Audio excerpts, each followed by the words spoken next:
नमस्कार दोस्तों, स्वागत है आप सबका मेरी इस नई वीडियो में। जैसा कि कल हम सब ने बात की थी कि सरिता दरक ने बताया शुरू से लेके कि कब से उनको इन दोनों के रिश्ते के बारे में पता चला या फिर थोड़ा सा डाउट हुआ सचिन नेहा के। इन्होंने बताया कि जब ये गुड़गांव रहती थी उस टाइम पे 7-8 महीने पहले, तो जेठू जी वहाँ नोखा गए हुए थे और ये घर पर अकेली थी। मतलब तब उस टाइम पे नेहा आई थी इनके घर पे और उसके बाद सचिन और मनीषा भी इनके घर पे गए थे। तो इन्होंने कहा कि मुझे पहले दिन मनीषा ने कहा कि मुझे नेहा का अपने पति के साथ रहना बिल्कुल नहीं पसंद, मुझे ये दोनों साथ में अच्छे नहीं लगते हैं। तो ये बात उनकी सरिता ने समझी कि हाँ ठीक है, एक औरत है उसको पसंद नहीं है तो कोई बात नहीं। पर उन्होंने कहा कि अगर वो ये बात मुझे बोलने से पहले अपने पति को बोलती कि मुझे आपका इस औरत के साथ रहना पसंद नहीं है तो ज़्यादा सही रहता। पर फिर भी एक औरत होने के नाते उन्होंने उनकी बात को समझा और उन्होंने नेहा से बात करने की सोची। फिर उन्होंने नेहा को ले जाकर एक रूम में और बाथरूम में ले जाके उनको पूछा कि देखो देखो नेहा, ऐसी ऐसी बात है कि मनीषा को तुम्हारा सचिन के साथ रहना पसंद नहीं है, तो तुम थोड़ा डिस्टेंस मेंटेन कर लो अपनी साइड से। उस टाइम तो नेहा ने कुछ नहीं कहा, वो चली गई। उसके बाद जब सरिता ने देखा कि तीनों लोग एक साथ रात में खाना खा रहे हैं, एक ही थाली में खा रहे हैं, तो उनको ये बात थोड़ी अजीब लगी कि कल तक तो तुम लोग ऐसी बातें कर रहे थे और अभी सब कुछ नॉर्मल लग रहा है, मतलब जैसे कुछ हुआ ही नहीं। उनको ये चीज़ अजीब लगी, वो वापस जाके अपने रूम में चली गई और इस बारे में सोचने लगी। उसके बाद सरिता ने बताया कि गुड़गांव में उस टाइम पे कर्फ्यू लगा हुआ था, तो उन्होंने उनको बोला कि 1-2 दिन और रुक जाओ। तो 2 दिन रुकने के बाद अचानक सुबह सुबह नेहा बोलती है कि सचिन भैया जा रहे हैं, सचिन और मनीषा। तो सरिता ने कहा कि क्यों, अभी क्यों जा रहे हैं, मतलब एक दिन की और बात है, एक दिन और रुक जाओ फिर चले जाना। कि नहीं नहीं, वो जा रहे हैं। और सरिता से नेहा ने उनकी माँ को ये बुलवाया कि सचिन और मनीषा एक दिन पहले जा चुके हैं।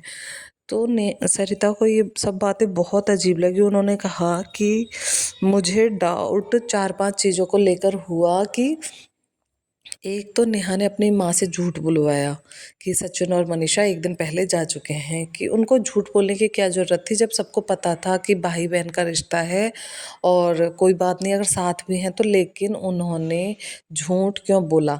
दूसरी चीज़ ये कि सचिन की माँ ने भी मनीषा को कुछ बोला फ़ोन पे।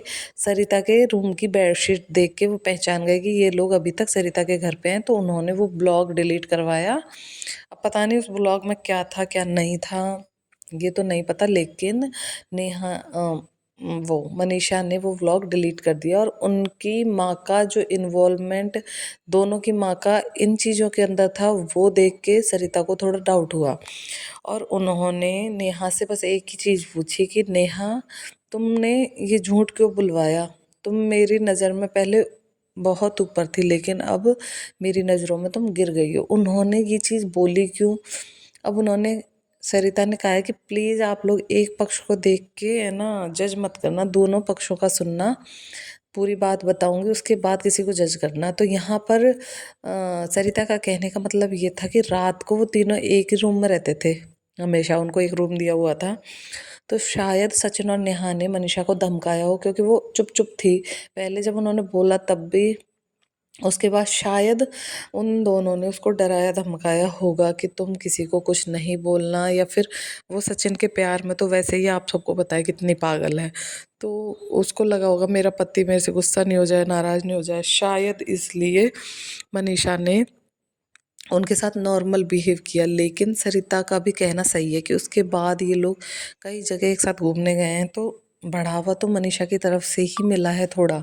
अगर वो पहले ही रोक अगर वो पहले ही रोक देती तो शायद बातें यहाँ तक नहीं पहुँचती। क्योंकि डाउट तो सबको ही था, जितने भी क्रिएटर हों या फिर इन दोनों की फैमिली हो, सचिन की, नेहा की, दोनों की फैमिली हो, मनीषा की फैमिली हो, सबको डाउट था, सबको सबको, लेकिन कोई फ्रंट पे आके बोल नहीं रहा था। और सरिता जी ने नेहा को समझाया और उन्होंने आगे बढ़कर उनको बोला, इसलिए वो उन दोनों की नज़रों से गिर गई कि ये हमें होती कौन है समझाने वाले। इसलिए उन्होंने ये पूरी कंट्रोवर्सी की थी जो सरिता के साथ हुई थी, ईशू गोरे से मिलना, और जो भी कंट्रोवर्सी इन्होंने की थी वो सरिता को नीचे दिखाने के लिए की थी। और ये अपनी प्लानिंग में कामयाब भी हुए थे दोनों। इनको लगा था कि सरिता को सब पता है तो उसको झूठा साबित करो कैसे भी करके। तो आप लोगों की क्या राय है? मिलते हैं नेक्स्ट वीडियो में।